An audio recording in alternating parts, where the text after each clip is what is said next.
agradecer por mais essa oportunidade de estarmos todos aqui reunidos, pedindo a proteção e o amparo para todo irmão que chegou até aqui. E agradecendo sempre com a oração que Jesus nos ensinou. Pai nosso que estás no céu, santificado seja o vosso nome. Venha a nós o vosso reino, seja feita a vossa vontade, assim na terra como no céu. O pão nosso de cada dia nos dai hoje e sempre. Perdoai, Senhor, as nossas dívidas, assim como nós perdoamos os nossos devedores. E não nos deixes cair em tentações, mas livra-nos, Senhor, de todos os males, que assim seja. Ave Maria, cheia de graça, o Senhor é convosco. Bendita sois vós entre as mulheres, e bendito é o fruto de vosso ventre, Jesus. Santa Maria, Mãe de Jesus, rogai por nós, pecadores, agora e na hora de nosso desencarne, que assim seja.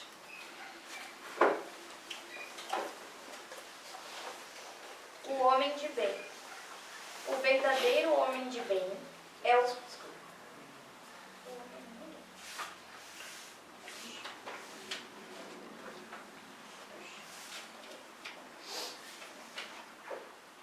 homem no mundo. Um sentimento de piedade deve sempre animar o coração dos que se reúnem sob as vistas do Senhor e imploram a assistência dos bons espíritos. Purificai, pois, os vossos corações. Não consintais que neles demore qualquer pensamento mundano ou fútil. Elevai o vosso espírito àqueles por quem chamais, a fim de que, encontrando em vós as necessárias disposições, possam lançar em profusão a semente que é preciso germine em vossas almas e dê frutos de caridade e justiça. Não julgueis, todavia, que, exortando-vos incessantemente à prece e à evocação mental, pretendamos vivais uma vida mística que vos conserve fora das leis da sociedade onde estáis condenados a viver. Não, vivei com os homens da vossa época, como devem viver os homens. Sacrificai as necessidades, mesmo as frivolidades do dia, mas sacrificai com um sentimento de pureza que as possa santificar. Sois chamados a estar em contato com espíritos de naturezas diferentes, de caracteres opostos. Não choqueis a nenhum daqueles com quem estiverdes. Sede joviais, sede ditosos, mas seja a vossa jovialidade a que provém de uma consciência limpa, seja a vossa ventura a do herdeiro do céu, que conta os dias que faltam para entrar na posse da sua herança. Não consiste a virtude em assumir de severo e lúgubre aspecto, em repelirdes os prazeres que as vossas condições humanas vos permitem. Basta reporteis todos os atos da vossa vida ao Criador que vos-la deu.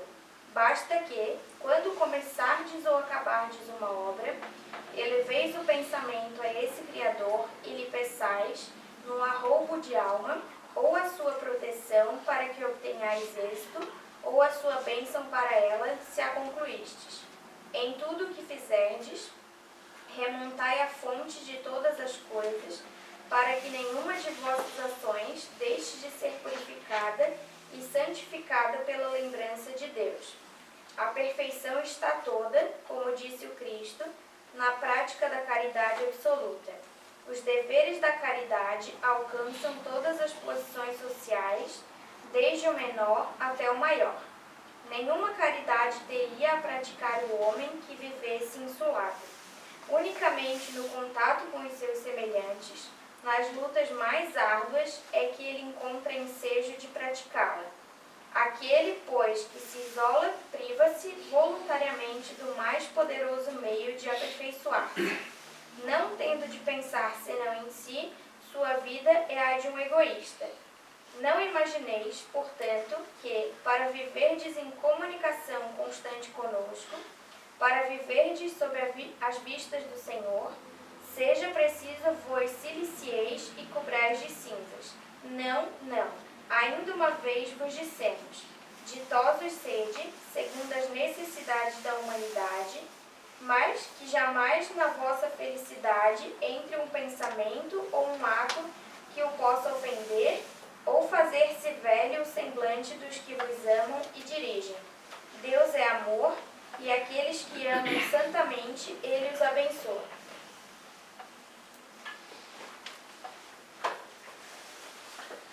Boa noite. Boa noite. Sejam todos bem-vindos mais uma vez à nossa casa de oração Ave Cristo. Que todos se sintam bem nessa casa, amparados pelos bons amigos espirituais. Que Jesus, nosso Mestre, ilumine a todos mais uma vez essa noite. Esse texto, O Homem no Mundo, ele está no capítulo 17 do Evangelho segundo o Espiritismo de Allan Kardec, e o título é Sedes Perfeitos, título desse capítulo 17. Na Bíblia, ele está no Evangelho de Mateus, capítulo 5, versículo 44 a 48. Mesmo sendo um texto longo, vocês viram que a Maria aqui demorou lendo o texto, quase 5 minutos de leitura, mas ele é um texto assim, com uma explicação não tão longa. O que esse texto, que os amigos espirituais, que os espíritos elevados, eles colocaram aqui, em cima daquilo do Evangelho que Jesus pregou, seria assim, o conhecimento que a gente já tem, com a vivência que a gente já tem, a grande maioria aqui tem vindo na casa espírita e cada vez que vem passado um ensinamento diferente, uma doutrina diferente, mas principalmente daquilo que a gente vem aprendendo, que nós não somos só esse corpo físico, nós somos espírito antes de ser um corpo físico. Somos um espírito que estamos encarnados. Nós já vivemos outras vidas, o nosso espírito é eterno. Quando a gente desencarna, o que fica é o corpo físico, o espírito continua vivo, ele nunca morre. Então a gente vem em vidas sucessivas, e essas vindas no corpo físico é para a evolução. Com esse conhecimento que a gente já tem, como é que a gente se comporta num mundo tão louco como o nosso? Um mundo onde a grande maioria das pessoas vive assim, o materialismo praticamente mais nada. Não são muitas pessoas aí fora que tiram um tempinho para o lado espiritual. Tem gente, assim, não é poucas pessoas, que nem acreditam em nada. Eu vou viver a vida, eu vou aproveitar. Não é isso que a gente ouve bastante? Então, esse texto, O Homem no Mundo, ele se trata disso, dos espíritos passarem para a gente o seguinte: como que a gente se comporta?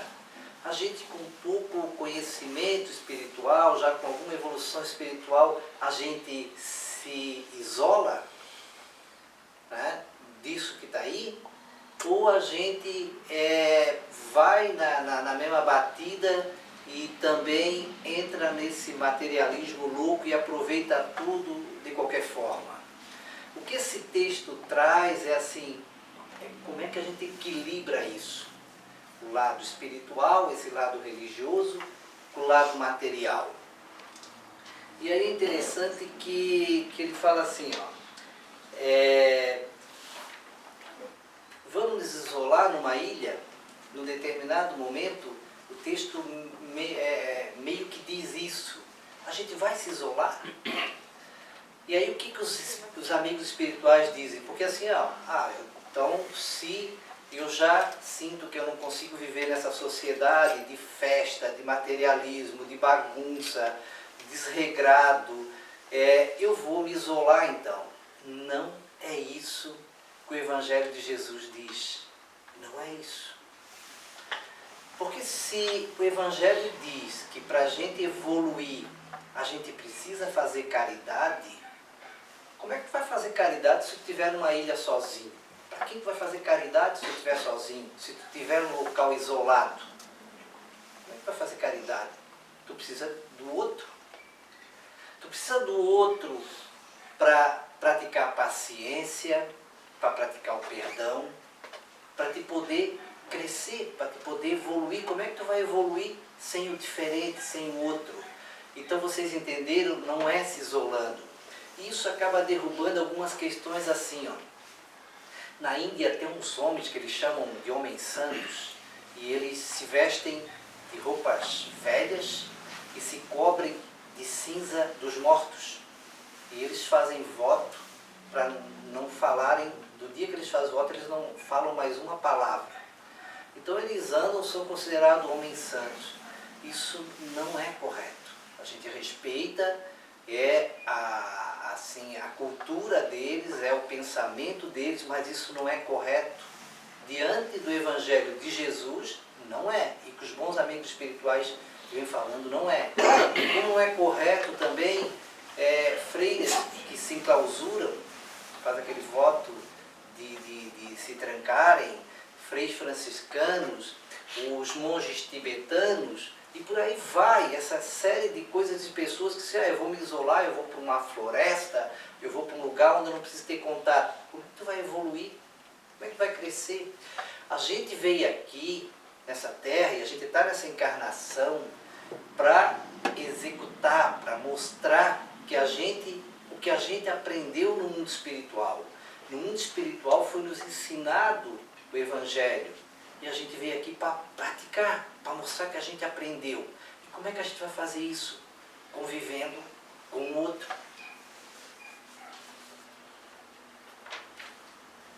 E aí o texto, num determinado momento, ele fala assim, ó, temos a obrigação de conviver com algumas pessoas que não têm conhecimento espiritual e nem querem ter? Como funciona isso? Isso é o que mais vai acontecer com a gente. A gente começa a vir na casa espírita, começa a seguir uma religião, seja ela qual for, e a gente começa a aprender que a gente tem que equilibrar isso, né? A nossa vida lá fora, a nossa vida na nossa casa, na nossa família, a vida no nosso emprego, a vida na sociedade, e o lado espiritual que a gente começa a exercer. Como é que a gente vai fazer isso com pessoas que não querem saber disso?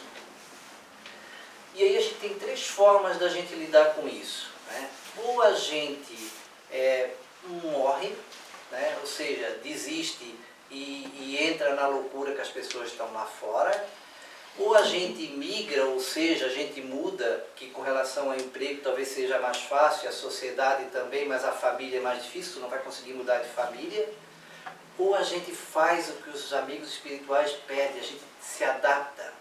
A gente vai ter que aprender a conviver com o diferente. Vai ter que aprender com aquele que não acredita em nada, aquele que, inclusive, além de não acreditar em nada, ainda nos critica por estar buscando ajuda espiritual, por estar buscando informações, por estar buscando se melhorar. Isso vai acontecer. Então, assim, a gente não pode desistir. Vocês imaginem se Jesus desistisse na época dele, a dificuldade que ele teve de passar a doutrina que ele trouxe, a doutrina do amor, mas ele não desistiu, mesmo com todos os percalços. E aí aqui faz uma pergunta assim, ó, temos que levar uma vida mística sempre rezando? Não, não é isso. Mas ao mesmo tempo isso é importante também que a gente tenha esse lado, tenha esse cuidado. E ao mesmo tempo que a gente vive as coisas do mundo, a gente vive prazeres do mundo, coisas que o mundo nos traz que não prejudicam outras pessoas, ao mesmo tempo a gente cuidar do lado espiritual, porque a gente não pode fazer uma coisa só, nem viver só para a religião e nem viver só para as coisas mundanas, a gente tem que equilibrar isso. E aí ele fala assim, ó, não, vivei com os homens da vossa época como devem viver os homens. Por isso que essa questão de roupas, né, que as pessoas usam, uma roupa simples, um hábito, isso, aquilo, isso não tem influência para os amigos espirituais. Porque a gente tem que se misturar nessa sociedade, para a gente poder evoluir. Como é que essa sociedade vai melhorar? Como é que a Terra daqui a algum tempo vai se tornar um mundo de regeneração? Ela só vai se tornar um mundo de regeneração quando tiver mais pessoas boas na Terra que pessoas ruins, digamos, espíritos ainda atrasados. Como é que isso vai acontecer? Não vai acontecer de forma isolada. É que pessoas boas vão estar aqui, né, nessa região, outras ali, outras lá, e o exemplo delas vai arrastando muito mais do que elas falam. A gente tem que entender isso. Por exemplo, não adianta a gente tentar catequizar ou doutrinar alguém na marra. Porque muitas vezes a pessoa não quer ouvir. Se alguém, assim, ó, é igual a questão da doutrina espírita. Se tu vai falar com alguém, a pessoa não quer ouvir, não insiste, não fala. A pessoa não quer ouvir, ela ainda não está preparada. O que a gente pode fazer? Tentar estabelecer com essa pessoa uma relação boa, sem que isso tenha a ver com as religiões. E que com o tempo e com o nosso exemplo, a pessoa vai vendo o seguinte: nossa, eu gosto do jeito que essa pessoa vive. Ela é calma, ela não se incomoda, ela perdoa, ela releva. Isso vai fazendo com que o outro que está no teu lado diga assim: pô, eu quero ser assim. Então vocês entenderam? Não é o que a gente fala, é o exemplo que a gente dá. Quando a gente dá o exemplo, as pessoas passam a seguir, passam a copiar. Tem pais que se culpam pelos filhos tomarem caminhos ruins. Isso é uma coisa que eu ouvi muito. A gente tem que entender que, assim, ó, os nossos filhos, eu vou pegar aqui os nossos filhos, eles são espíritos velhos, são espíritos independentes, eles são espíritos que têm o livre-arbítrio. E por mais que a gente faça tudo certo na criação deles, tem alguns que vão cair na criminalidade, tem alguns que vão desandar na vida, mas a gente não pode ficar se culpando por isso. Porque quando nós voltarmos para o mundo espirituais, os pais, o que Deus vai nos cobrar vai ser o tamanho do amor que a gente deu para eles, mas não a transformação que a gente conseguiu fazer. Muitas vezes os pais educam, passam os valores, mas infelizmente o espírito ainda não está preparado. E nessa encarnação ele ainda não consegue vencer. Mas tudo que a gente planta, tudo, aquela sementinha que tu colocou lá, pode ser que não seja nessa encarnação, mas numa próxima pode germinar. Então, pais, não fiquem se culpando. Tentem amar, sempre, amar seus filhos. Isso é o mais importante. Eu vejo as pessoas falando que assim, dá a impressão que a gente tenha que salvar o outro. Muitas vezes aquela pessoa difícil na nossa família, a pessoa difícil no nosso emprego, a pessoa difícil na nossa sociedade, e às vezes a gente acha que tem a obrigação de salvar. Primeiro assim, ó, a gente só consegue no máximo nos salvar. E o salvar seria assim, ó, seria quando é que tu te salva? Quando tu faz o bem para o outro. Quando tu ajuda o outro, quando tu faz a caridade, quando tu ampara, quando tu ajuda. E quando tu não discrimina. É uma coisa que nós temos que entender. Às vezes eu vejo as pessoas assim, tentando mudar o outro. Nós não vamos conseguir mudar ninguém. Nós não vamos. Nós vamos ter que nos acostumar a conviver com aquelas pessoas difíceis na nossa família. Nós vamos ter que aprender a conviver com elas e respeitar do jeito que elas são. E eu sei que quando eu estou falando isso aqui agora, muita gente aqui pensou em alguém e se identificou. Porque é assim. E se a gente veio e está nessa família e vivendo essa situação, entendam, é porque nós precisamos viver isso. Não tem como a gente migrar, sair daqui e mudar para outra família.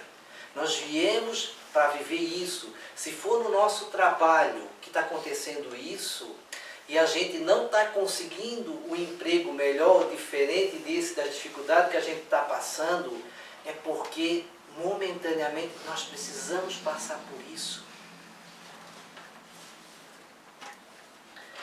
Eu gostaria de encerrar lembrando de Jesus. Jesus pregou por 3 anos aqui na Terra. Os 33 anos que ele viveu, ele pregou por 3 anos. Gente, era sacerdote que não compreendia o que ele falava, ricos, né? Os homens da lei, os levitas, o romano, os judeus, e ainda por cima ele tinha um corpo de discípulos que a grande maioria não conseguia entender o que ele ensinava, e na maioria das vezes ele tinha que ensinar de novo e de novo e de novo. Mas Jesus nunca desistiu e nunca perdeu a calma e nunca perdeu a paciência. Ele continuou insistindo. E olha que obra maravilhosa que ele deixou. Ele deixou para nós um caminho a seguir. Então, o homem no mundo é isso. E a gente continuar. Muitas vezes a gente vai fazer coisas que a gente gostaria de não fazer mais. Como falar mal de outra pessoa, como xingar, como brigar, como se desentender. Mas tenta de novo. Se a nossa consciência já dói, é porque a gente já está conseguindo mudar. E ao conseguir mudar, é porque a gente está no caminho certo. Então, vamos tentar conviver bem. Que Jesus, o Mestre,